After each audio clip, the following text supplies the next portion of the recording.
பிரிக்ஸின் அடுத்த அடி. ட்ரம்பை கதறவிடும் சீனா, பிரேசில். அமெரிக்காவின் 4,00,000 கோடி காலி. டொனால்ட் ட்ரம்பின் அடாவடி வரி விதிப்பால் கோபமான சீனா அமெரிக்காவிற்கு சம்மட்டி அடி கொடுத்துள்ளது.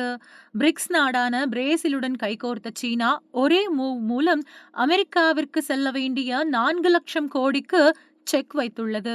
இதனால் ட்ரம்பிற்கு நெருக்கடி ஏற்பட்டுள்ள நிலையில் அவர் விழிபிதுங்கியுள்ளார். சீனாவும் பிரேசிலும் சேர்ந்து அமெரிக்காவை கதறவிட்டது எப்படி? அமெரிக்க அதிபராக உள்ள டொனால்ட் ட்ரம்ப் தலைக்கணத்துடன் செயல்பட்டு வருகிறார். வரி வர்த்தகம் என்ற பெயரில் பல நாடுகளை மிரட்டி வருகிறார்.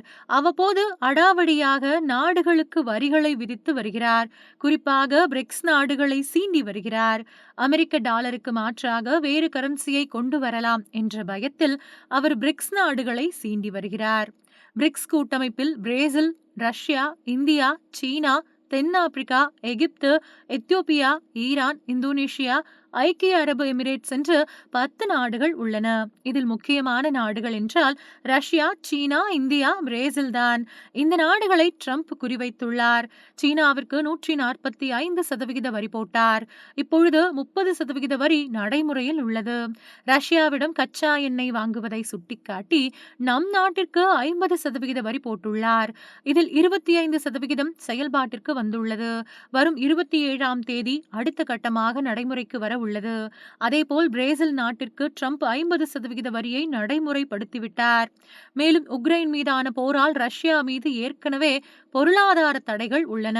இந்த நிலையில்தான் தற்பொழுது பிரிக்ஸ் நாடுகள் ஒன்று சேர்ந்து அமெரிக்காவிற்கு பதிலடி கொடுக்க தொடங்கியுள்ளது. இந்தியா, சீனா இடையே இருந்த மோதல் மறைந்து தற்பொழுது சுமூகமான பேச்சுவார்த்தை தொடங்கியுள்ளது. இது அமெரிக்காவிற்கு பிரச்சனையாக பார்க்கப்படுகின்றது.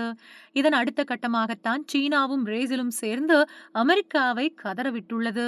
அதாவது உலகிலேயே சோயாபீன்ஸ் உற்பத்தியில் முக்கிய நாடுகளாக அமெரிக்காவும் பிரேசிலும் விளங்குகின்றன. இன்னொரு பக்கம் அதிக அளவில் சோயாபீன்ஸை இறக்குமதி செய்யும் நாடு என்றால் சீனாதான். சீனா எப்போதுமே அமெரிக்காவிடமிருந்துதான் சோயாபீன்ஸ் இறக்குமதி செய்து பயன்படுத்தி வருகிறது. சீனாவின் சோயாபீன் இறக்குமதியில் 90% அமெரிக்க விவசாயிகளின் உற்பத்தியாக இருக்கும். ட்ரம்ப் முதல் முறை அதிபராக இருந்த காலத்தில் சீனாவை அடிக்கடி வம்புக்கு இழுத்தார். இதனால் அந்த நாட்டிடம் சோயாபீன்ஸ் வாங்குவதை அப்போது சீனா சற்று குறைத்தது. ட்ரம்ப் மீண்டும் அதிபரான பிறகு சோயாபீன்ஸ் வர்த்தகத்தில் மிகப்பெரிய சரிவு ஏற்பட்டுள்ளது. அமெரிக்காவிற்கு பதில் பிரிக்ஸ் உறுப்பு நாடான பிரேசில் பக்கம் சீனா சென்றுள்ளது.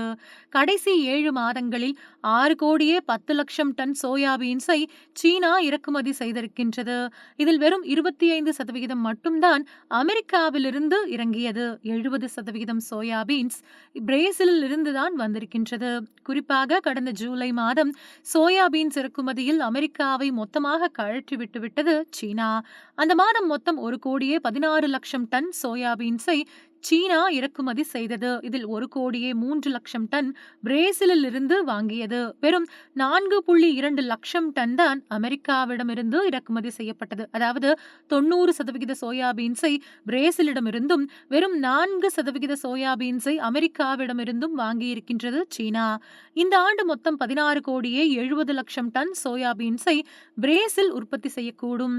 இதில் 11 கோடி டன் சீனாவிற்கு போக இருக்கின்றது. இதன் மொத்த மதிப்பு கிட்டத்தட்ட 4 லட்சம் கோடி. இவ்வளவு பணமும் அமெரிக்காவிற்கு போக வேண்டியது ட்ரம்ப் காட்டிய அடாவடியால் இப்பொழுது பிரேசிலுக்கு செல்கிறது. இது அமெரிக்காவிற்கு பெரிய சிக்கலை ஏற்படுத்தியுள்ளது. ஏனென்றால் அமெரிக்காவின் விவசாயிகள் பெரிதும் பாதிப்பை எதிர்கொள்ள தொடங்கியிருக்கின்றன.